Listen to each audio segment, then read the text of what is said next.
Top quality और consistent performance के लिए सिर्फ सिल्वर पंप नाम याद रखना। इस बीच देखिए, टैरिफ को लेकर डोनाल्ड ट्रंप ने बड़ा ऐलान किया है। अमेरिका में उत्पादन नहीं तो टैरिफ देना होगा। दूसरे देशों ने दशकों से हमारे खिलाफ टैरिफ लगाया। भारत समेत कई देश हमसे ज्यादा टैरिफ लगाते हैं। अब हम उन देशों के खिलाफ टैरिफ लगाएंगे। डोनाल्ड ट्रंप साफ तौर पर नाम ले रहे हैं भारत का, नाम ले रहे हैं चीन का, नाम ले रहे हैं ब्राजील का और कह रहे हैं जैसे को तैसा मिलेगा। रेसिप्रोकल टैरिफ की वो बात कर रहे हैं। तो ट्रंप का टैरिफ प्लान जिसका जिक्र उन्होंने किया, क्या है ये उनका ये टैरिफ प्लान, इसको भी समझते हैं। टैरिफ पर कोई समझौता नहीं करेंगे, ये ट्रंप ने कह दिया है। दोस्त या दुश्मन सब पर टैरिफ लगाएंगे, जो जितना टैरिफ लगाएगा उस पर उतना ही टैरिफ होगा, यानी जैसे को तैसा।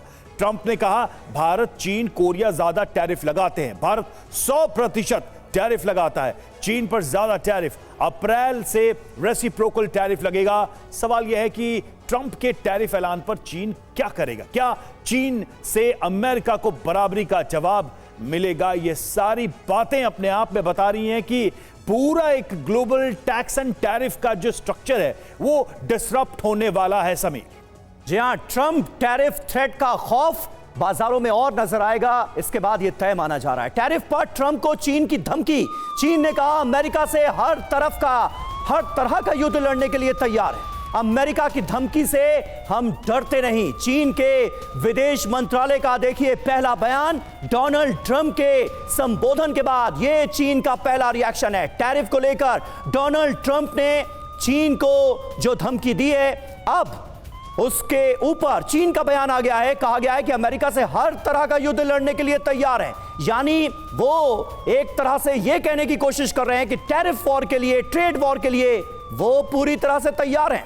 वोरा सर, किस तरह से आप इसे देखते हैं? और ये ट्रेड वॉर अब डोनाल्ड ट्रंप के इस संबोधन, इस ऐलान के बाद कहां जाती हुई नजर आ रही है? और जाहिर है आशंका यही है कि पूरी दुनिया पर इसका असर पड़ेगा, इंक्लूडिंग भारत।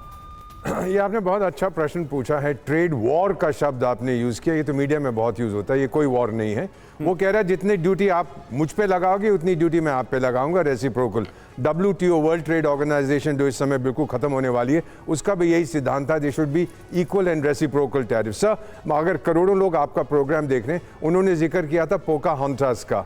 पोकाहोंटास के बारे में जल्दी से बता देता हूँ। ये एक रेड इंडियन प्रिंसेस होती थी 17वीं शताब्दी में।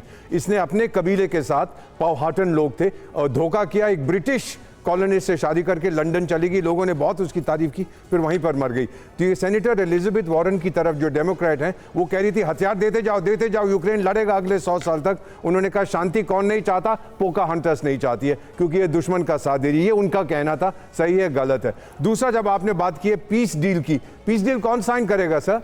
ट्रंप और ज़ेलेंस्की, या ज़ेलेंस्की और पुतिन? और ये मिलेंगे रियाद में सर। ये मेरे पास जो मेरे को बताया गया है, ये बहुत जल्दी मिलेंगे, वहां हस्ताक्षर होंगे और फिर ये मिनरल्स डील का साथ साथ इसका भी हस्ताक्षर हो जाएगा। सिक्योरिटी गारंटी मिनरल डील होगी जो ये करना चाहते हैं। ट्रेड वॉर नहीं है सर। वो सिर्फ ये कह रहे हैं कि मुझे वो पैसा चाहिए ताकि मैं अपनी इकोनॉमी को और स्थिर बना सकूं। यानी आप ये कह रहे हैं ना फिर कि ज़ेलेंस्की ने यूरोप की सुरक्षा गारंटी पर नहीं, बल्कि फाइनली अमेरिका की ही सुरक्षा गारंटी, जो कि मिनरल डील के तौर पर हासिल हो रही है यूक्रेन को, उस पर ज्यादा भरोसा किया। 100% यूरोप के पास ताकत नहीं है सर। वो उर्सुला वॉन डर लेयन जो मर्जी कहे, $100 बिलियन क्या दोगे? आपके जितने वेपन्स हैं, जनरल मैस्टन मुझसे बेहतर जानते हैं, अमेरिकन नेविगेशन सिस्टम यूज करते हैं। कल मस्क साहब ने स्टारलिंक्स बंद कर दिया, तो क्या करोगे? तुम्हारे हथियार तो जाके फिर लंदन पे गिरेंगे। ये सिचुएशन है, और कहीं ना कहीं इन सारे विषयों में अमेरिका के पास एक एडवांटेज है। वो दुनिया को कई तरह से डोमिनेट कर सकता है, और ट्रंप यही शायद दिखाना भी चाहते हैं दुनिया को।